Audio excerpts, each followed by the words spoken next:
I'm growing in stature, Paz. All right, so this is the follow-up on the crash on I-95 in Norwalk that happened at 5:30 this morning involving a car, fuel tanker, and a tractor-trailer truck. And again, thank God, no fatalities, but it has closed down I-95 in both directions. Just got an update on what comes next. The bridge was damaged.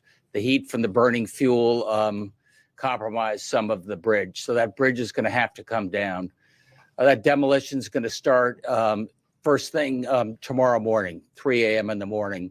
Shearers are going to come lift that bridge out. That could probably take 24 hours or a little longer than that. Then they're going to have to take a second look at repaving to make sure that the road is safe and secure. Garrett Eucalito is going to step up. He just told me if all goes well, and I'll monitor this, we should have two-way commuting back on I-95 as early as Monday morning, which is heroic work. Eversource is here with us as well. There was a line that fed many, many homes. They've kept that going. Nobody was without electricity. And of course, Harry Rilling, the mayor of Norwalk, they're front and center, tell you about the amazing work that our team did across the board responding to this disaster.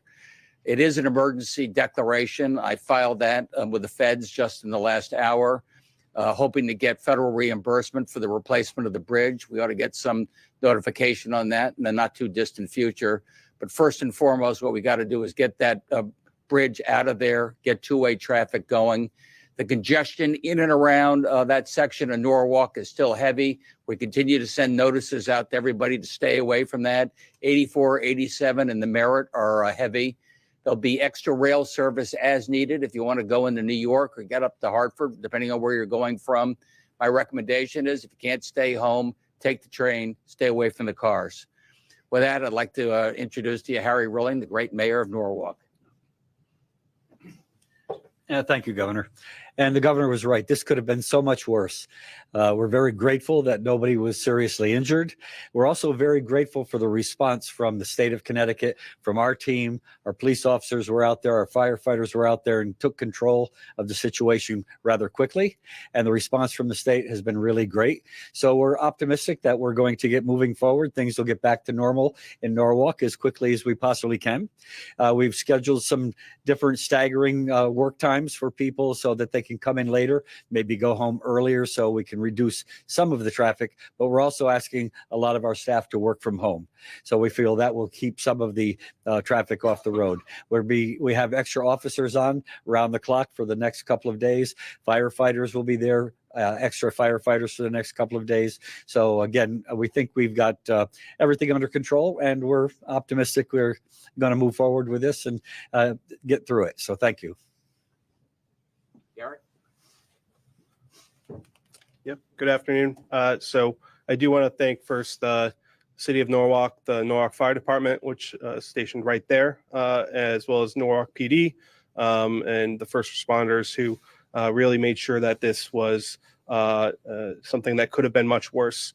Went pretty seamlessly. Allowed our DOT crews to do their work. The utility crews also, who have been doing work since the morning to ensure it's safe for everyone.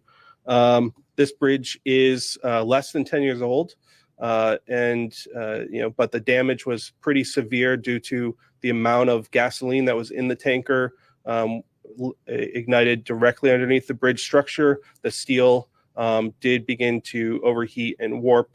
And it is a contiguous beam bridge, which means the beams go across both spans of the highway. Unfortunately, it's not able to be safely reopened in either direction underneath that bridge. So we will be mobilizing a contractor to begin work tomorrow. They are in the process of bringing equipment into Connecticut to do the work. This is large equipment that we don't currently stage in Connecticut due to the size of doing this type of demolition. And we're hopeful that once we can start that work tomorrow morning, we'll be able to have the bridge completely removed. We'll work through the weekend and then hopefully have everything, as long as the weather holds out, have everything reopened for the commute on Monday morning. And I think that's it. So, Colonel? Thank you. I'd also like to thank our partners, Norwalk Police Department, Norwalk Fire, DOT, Deputy Commissioner Bergeron, and Bill Turner for their support through this, and all the others who I haven't mentioned. I'll give you a brief synopsis of what happened today. At about 5:30 this morning, Troop G was made aware of a 3-vehicle accident that occurred involving a passenger vehicle and 2 tractor trailers, one of them being a tanker truck carrying fuel oil. At this point, I'm sorry, there were one occupant in each vehicle, so three people involved total. No one was injured, as indicated before, and we're very fortunate there were no fatalities or serious injuries. So we're very happy about that part, at least. No enforcement action has been taken at this time. This is an ongoing investigation, and at the conclusion, we'll have more to report on that. Our response involved troopers from Troop G, the Fire and Explosive Investigative Unit, FEIU, the CSP Truck Squad, as well as the CSP Collision Analysis Reconstruction Squad, also known as CARS. They all responded to the scene and conducted a thorough investigation. We were able to map the scene and do inspections on all the vehicles involved. Our investigation, it included taking measurements, gathering evidence, and interviewing witnesses and observations, as well as taking photographs. We're currently transitioned to a traffic diversion involvement at this point. Our troopers are posted in various locations throughout the diversionary route, and we're encouraging everyone to avoid the area. We're asking you to be patient. Obviously, the traffic is backed up at this time, and we're just looking for cooperation from the public to avoid the area. As the commissioner indicated earlier, we are looking to keep all of the commercial vehicles off of the parkways. We have troopers in the area to prevent them from entering those areas as well. We are out there. We're working to keep the roadways safe, and thank you very much. Colonel, you did need fuel oil, not gas. There were some reports of gasoline. Gasoline, I'm sorry. I misspoke. I apologize. Hi, all. The Deep Emergency Response Unit has been on the scene since this morning. We believe approximately 4,000 gallons of gasoline spilled and was burned away, and approximately 4,000 gallons remained on the truck. That has since been recovered from the truck. The Deep ERU team has conducted air monitoring with handheld technology, and we believe there's no danger, no impacts to air quality due to the burned gasoline. We also believe there's no impact to the Norwalk River or the harbor, and we are continue to remain on the scene with our spill cleanup contractors removing any gasoline that remains. And the Deep ERU team expects to remain on the scene overnight.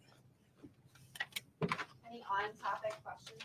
Can the mayor talk about what impact this may have on the school day tomorrow? You're making any changes? Obviously, the traffic will impact bus routes. We're looking at that right now to see if the school is going to be closed tomorrow and/or Monday, but that decision has not been made yet. They've sent out a voice message to all the parents and looking at perhaps staggering openings if they are going to be open, but no decision has been made to close the school yet. Regarding these staggered openings, is that for just your staff, or is it also for major employers? No, mainly for the students, because a lot of the parents drive their kids to school, and it can get quite backed up. So hopefully they're going to close the schools, but the superintendent has not made up her mind yet. But have you reached out to major employers in the area, asking them to somehow maybe allow workers to work from home or staggered? Yes, we've got everything out on our social media pages, yes. You're not like, you haven't reached out to Well, we haven't made telephone calls to everybody, but we've sent out a lot of information during the course of the day, keeping everybody posted as to what the current status is. And so we've told them to keep people home, let them work from home if they can. So 95 will be closed in both directions until at least Monday morning. That's the estimate, Gather. Yeah, it's not safe based on our engineer's review. It's not safe to allow any traffic to pass underneath the bridge in either direction. The entire bridge needs to come down. In order to do that quickly, it needs to be, no traffic of any kind to get this large equipment in there, completely remove it. If we were to allow traffic on one side, even if it was safe on one side, in order to remove the bridge, you need to take the whole thing out. You can't just leave half the bridge in place. Is this one of the bridges that was basically brought into place overnight with the Reconstruction technique? No, it was not accelerated bridge construction. It took a few years. What does that carry? What route does that carry? Fairfield Avenue across the top, at local road. So Local road, but it's Fairfield. yeah. And what's the plan for that? Are you gonna be putting in a temporary bridge to use that? No, definitely not a temporary bridge. It's not possible to put a temporary bridge over I-95 that would traverse that long of a distance across that multiple lanes. So we will have to build a new bridge. So we will, as soon as we remove it, we can begin the inspections of the pier in the middle, in the median. If that pier is safe and solid and there was no damage to the pier, that will make life a little bit easier to do a complete rebuild, where we can just procure new steel, which there is quite a long lag time for steel right now, several months. But the goal is, if the pier is safe, if the abutments on either side of the bridge structure are safe, it'll make life easier for us to be able to build a new bridge in place over the course of a year. So yeah. And I'm sorry, what is a pier? It's the concrete in the middle that holds up the bridge. My technical term. Metro North services, will this be all entire weekend? Is this just during peak hours? When will we see more trains? So right now, no trains will be definitely added to the schedule. Metro North has crews on call, and we've mobilized additional equipment. So Metro North is going to monitor in real time. The good thing is tomorrow, Friday, is the lightest day of the work week for Metro North travel. So we don't expect any problems on a Friday to absorb increased capacity. Weekends have been busy. So we're going to monitor in real time what the passenger load is of those train sets. If Metro North needs to add additional train sets due to capacity issues, they'll have the ability to quickly mobilize and add those train sets on, or add additional cars on. On a normal day, what is the traffic volume in that part of the Average daily traffic volume through there is about 160,000, both directions combined. So Could you describe those diversion plans for commuters and truck operators? Where are they going to be diverted to, and how would that impact potentially local traffic? Yeah, so I-95 northbound, it's closed at exit 14, so you'll be diverted off exit 14, and you'll re-enter at exit 15 northbound. When you're going southbound, you'll be diverted off of exit 15 onto West Street, and then you'll get back on at exit 14 southbound. If you're in a passenger vehicle, you could get onto Route 7, and if you were going to travel up, you could go all the way up to the Merritt Parkway, which would be exit 3. All commercial traffic would have to avoid exit 3, and they could get off either the West Street exit, exit 1, which is a Belden Avenue, exit 2, or the Grist Mill. Have you had any issues with commercial traffic trying to get on the parkway? Not as much as you would think. People have been complying with that, and we do appreciate the buy-in from the public on that. What efforts are being done to get the word out about the truck diversion route, particularly since it's going to require people to take several routes starting in New York? I'm assuming there's cooperation with New York to have signage and alert Right. trucks. So you want to take that, Bill? Yeah. Good afternoon. I'm Bill Turner, the State Emergency Management Director. So one of the tools we're utilizing is what we call wireless emergency alerts. So since this morning, we've had that in place, and that will remain in effect. And we have a message telling all traffic starting at the New York border down near Port Chester all the way up to Bridgeport and north along Route 7. Anyone that drives into that area in that geographical footprint will receive a wireless alert on their cell phone advising them to avoid the area. We're going to keep that active throughout the night into tomorrow, continue to evaluate how long we need to keep that in place. But we already see that that's working, as we're seeing the traffic coming out of New York has already lessened. So it seems that the message is working as designed and getting people to take the diversion route, which we do have highlighted next to me here, and we'll continue to share those maps. Really encouraging anyone coming out of Boston how to get around this incident, as well as coming out of New York. And then if anyone does find themselves in the immediate area of the incident, how to quickly navigate that diversion plan that the Colonel just spoke of. So, and Commissioner. And one thing that I think works well is all of our state DOTs communicate in operations like this. So we've been in communication all the way down to Delaware, all the way up through Massachusetts, and they've been putting message boards in their states telling truckers before they even come to Connecticut to avoid I-95 so that they can go around, get on 684, 84, or 87 to 84. So we don't want them to hit Connecticut and then get stuck in the traffic on I-95. So that communication's been pushed out to all the state DOTs on their overhead VMS boards, also through a system that we're able to push messages into the commercial vehicle cab cars, cab signals. So they get alerts in their cabs through TomTom driveways and other commercial equipment they have. Would you talk about the economic impact you expect a multi-day closure to have? Is that me? Thank God it's Friday, not our busiest day. And I worry about supply chain issues and delays that you may have back and forth. I think it will definitely impact the local merchants in a variety of different ways. I think broadly for the state, it'll be a lot less of an economic impact. Bob Duff, if we have a vote on the budget on Saturday, I recommend the guys from Norwalk leave a little early. How big of a deterrent would that be?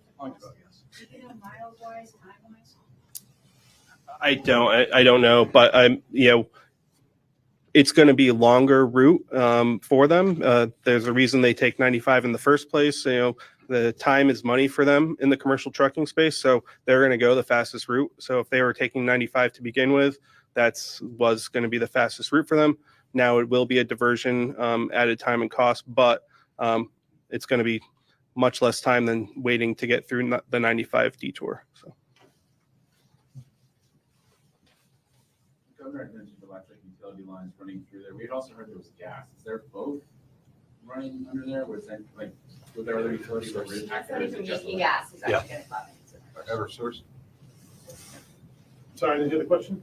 The governor talked about the electrical running through there. We had also heard there was gas lines. Were those impacted at all? Yeah, Eversource does not have any electric facilities on the structure. It's only a 12-inch steel gas line. We're working and have not lost any customers. We're isolating that as we speak, so the demo can be conducted in the morning. Colonel, are you concerned about increased incidents of road rage, people who are frustrated by these delays? Well, I'm concerned about it, but we have troopers out there ready to respond. Should anyone have any issues, I encourage you to call 911. We have troopers ready to respond. We have extra patrols out there to mitigate that.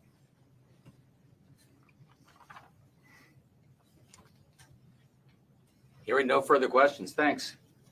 Thank you, guys. Really good work. Thank you. Great response.